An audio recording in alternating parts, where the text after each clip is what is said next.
فدي خارج المتوسطات، يعني المتوسطات بيقول لك 10 و12، دي اللي زي دي تجيب 20 25 ما شاء الله. فصيله ديت يا باشمهندس؟ لا بسم الله ما شاء الله، عد محمود بسم الله ما شاء الله. ده مش لا اغلب النخل ما شاء الله مش هي طبعا احنا لو اللي حواليها ده انت خدت قده مرتين يا خالد بيه.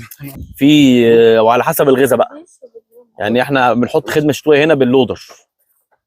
الخدمه الشتويه انت بتحط مواد عضويه، دفعه فوسفور، وبتدي حاجات كبريت، منه معقم ومنه غذاء برضو الكبريت. بتحط الحاجات اللي هي النخله بتخزن منها اوريدي. وليه خدمه شتويه؟ كلمه شتويه دي علشان انت ممكن تحط لها الخدمه على مدار السنه مش مشكله. كلمه شتويه عشان تبقى داخله على برد، فانت بتديها ايه حواليها في الارض ماده عضويه بتدفي الارض حواليها شويه وبتستفاد بتعمل ايه؟ بتعمل بيئه حيويه. وفطريات نافعه بتتزرع في جذور النخله وبتاع، وتنشيطها وتغذيه الفطريات النافعه في النخله، عشان دي اللي هي يعني الصنمه بتاعت الكائنات الحيه عايشه على الميكروبات، مش كده يعني اي حد فاهم القصه ديت. فهي برضو نفس القصه النخله، المجتمع الحيوي اللي حواليها ليه تغذيه. دي فكره. في ناس بتقسم الخدمه الشتويه، بتعمل خدمه شتويه خدمه رباعيه برضو كويس. احنا هنعمل كده السنه دي ان شاء الله، شتاء وربيع. واخد بال حضرتك؟ يعني احنا هنجيب مرتين السنه دي. لا انت شوف، انت حضرتك مش عاجبك الوضع ده، ان شاء الله نتقابل السنه الجايه. ان شاء الله. انا مش عاجبني. لا وانا عاجبني. الشغل معايا هيبقى وضع تاني خالص يا محمد. ان شاء الله. احنا عايزين، احنا لا ندعي المثاليه، بس لا احنا عايزين ما يجب ان يتم، ما يجب ان يكون. انت دلوقتي في مستوى الجوده المرتفع.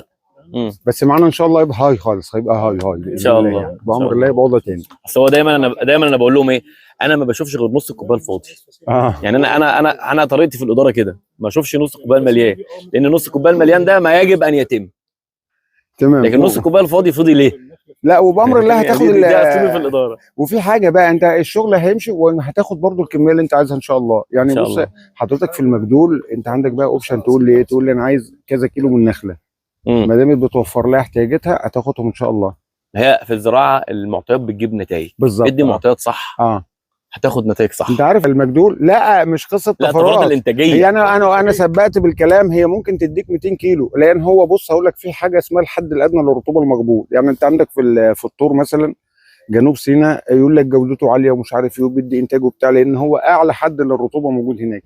لو طلع بقى للشمال شويه مش هياخد طمر، ده على اعلى الحد. لو رحت في الخارجه والداخله المستوى الرطوبه متدني، فانت بتلاقي انت عايز تعمل لها ايه؟ تعمل لها رطوبه وبتاع، انت بتبقى على ادنى حد بتاع الرطوبه، انت واخد بال حضرتك؟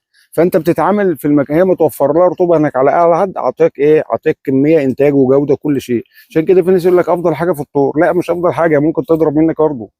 فاهم قصدي؟ يعني بتعوز يعني انت اللي بتهيئ لها البيئه اصلا، بتعوز شغل واداره معينه. برضه لو رحنا في المكان المتطرف في الخارجه، انت لازم حضرتك تهندس المزرعه بشكل معين بحيث انك تحافظ على الاقل على نسبه رطوبه معينه داخل المزرعه بتاعتك. حجم دي دي مخفوفه صح 100%. حجمها بص يختلف عن حجم، وما شاء الله هتزيد عن كده ان شاء الله. لسه انت لسه في مرحله التحجيم. انت دلوقتي في مرحله التحجيم وملء السكريات وبتاع والكلام ده ما شاء الله الحمد لله. تعالوا اتفضلوا. عبدو ايه؟ انت كنت معانا السنه اللي فاتت يا باشمهندس احمد؟ انتاج السنه اللي فاتت. ايوه جه معاك مره قبل كده. بدات تحصد. ايه رايك في السنه اللي فاتت والسنه دي؟ لا ما شاء الله صراحه انا جيت السنه اللي فاتت يعني هي اتاخد بسم الله ما شاء الله ادت. ايوه ما احنا لسه بقى نبدا. اول ما يقول لك الفني يقول لك راكب كده احنا محضرين كل حاجه.